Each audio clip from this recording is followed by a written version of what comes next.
बिस्मिल्लाहिर्रहमानिर्रहीम। अस्सलामुअलैकुम। इस्लामी वाक़यात फ़ारूक के चैनल में आपको करती हूँ खुश आमदीद। हाज़िर हूँ एक नई वीडियो के साथ। आज की इस वीडियो में जानेंगे कि अल्लाह ताला ने 12,000 यहूदियों को बंदर क्यों बना दिया, और ये भी जानेंगे कि हज़रत दाऊद अलैहिस्सलाम की कौम ने ऐसा क्या गुनाह किया कि अल्लाह ताला उनसे सख्त नाराज़ हुए और उन्हें बंदर बना दिया। तो चलिए जी, आगाज़ करते हैं वीडियो का।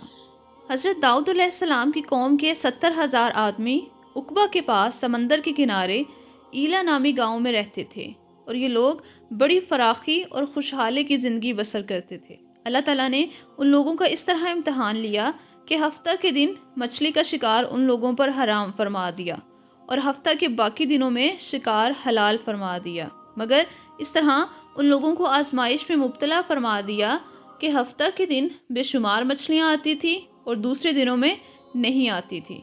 यानी कि अल्लाह ताला ने उन्हें मना फरमा दिया कि हफ्ते वाले दिन जो है वो आपने मछलियों का शिकार नहीं करना, जबकि हफ्ते के दिन ही मछलियाँ ज़्यादा होती थी। तो शैतान ने उन लोगों को ये हीला बता दिया कि समंदर से कुछ नालियाँ निकाल कर खुश्की में चंद हौज़ बना लो, और जब हफ्ते के दिन उन नालियों के ज़रिए मछलियाँ हौज़ में आ जाएं तो नालियों का मुंह बंद कर दो, और उस दिन शिकार ना करो बल्कि दूसरे दिन आसानी के साथ उन मछलियों को पकड़ लो। इन लोगों को ये शैतानी हीलाबाजी पसंद आ गई, और उन लोगों ने ये नहीं सोचा कि जब मछलियाँ नालियों और हौज़ में कैद हो गई तो यही उनका शिकार हो गया, तो हफ्ते ही के दिन शिकार करना पाया गया जो उनके लिए हराम था। इस मौका पर इन यहूदियों के 3 गिरोह हो गए। पहला गिरोह, कुछ लोग ऐसे थे जो शिकार की इस शैतानी हीला से मना करते रहे और नाराज़ व बेजार होकर शिकार से बाज रहे। दूसरा गिरोह और कुछ लोग उस काम को दिल से बुरा जानकर खामोश रहे, दूसरे को मना ना करते थे बल्कि मना करने वालों से ये कहते थे कि तुम लोग ऐसी कौम को क्यों नसीहत करते हो जिन्हें अल्लाह ताला हलाक करने वाला या सख्त सज़ा देने वाला है। तीसरा गिरोह, और कुछ वो सरकश व नाफरमान लोग थे जिन्होंने हुक्म खुदावंदी की एलानिया मुखालफत की और शैतान की हिलाबाजी को मानकर हफ्ते के दिन शिकार कर लिया और उन मछलियों को खाया और बचा भी लिया।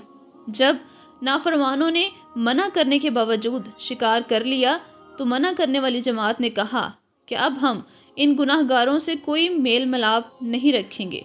चुनाचा इन लोगों ने गांव को तकसीम करके दरमियान में एक दीवार बना ली और आमदोरफ्त का एक अलग दरवाज़ा भी बना लिया। हज़रत दाऊद अलैहिस्सलाम ने गज़बनाक होकर शिकार करने वालों पर लानत फरमा दी। इसका असर ये हुआ कि एक दिन ख़ताकारों में से कोई बाहर नहीं निकला, तो उन्हें देखने के लिए कुछ लोग दीवार पर चढ़ गए तो क्या देखा कि वो सब बंदरों की सूरत में मसख हो गए हैं, यानी कि उनके चेहरे बंदरों जैसे बन गए हैं। अब लोग उन मुजरमों का दरवाज़ा खोलकर अंदर दाखिल हुए तो वो बंदर अपने रिश्तेदारों को पहचानते थे और उनके पास आकर उनके कपड़ों को सूंघते थे और ज़ारों की तार रोते थे, मगर लोग उन बंदर बन जाने वालों को नहीं पहचानते थे। इन बंदर बन जाने वालों की तादाद 12,000 थी। ये सब 3 दिन तक जिंदा रहे और इस दरमियान में कुछ भी खा पी ना सके, बल्कि यूं ही भूखे प्यासे सबके सब हलाक हो गए। शिकार से मना करने वाला गिरोह हलाकत से सलामत रहा, और कौल ये है कि दिल से बुरा जानकर खामोश रहने वालों को भी अल्लाह ताला ने हलाकत से बचा लिया। उम्मीद है वाक़या अच्छा लगा होगा, इससे सबक सीखा होगा कि जब भी अल्लाह ताला कोई इम्तिहान आता है तो उस पर अपने जहन को इस्तेमाल करते हुए आप गौर व फिक्र किया करें और उस पर पूरा उतरने की, उसमें कामयाब रहने की कोशिश किया करें। चैनल को सब्सक्राइब कर लें, लाइक शेयर वीडियो को ज़रूर कीजिएगा। अगली वीडियो तक के लिए इजाज़त दें। अल्लाह हाफ़िज़।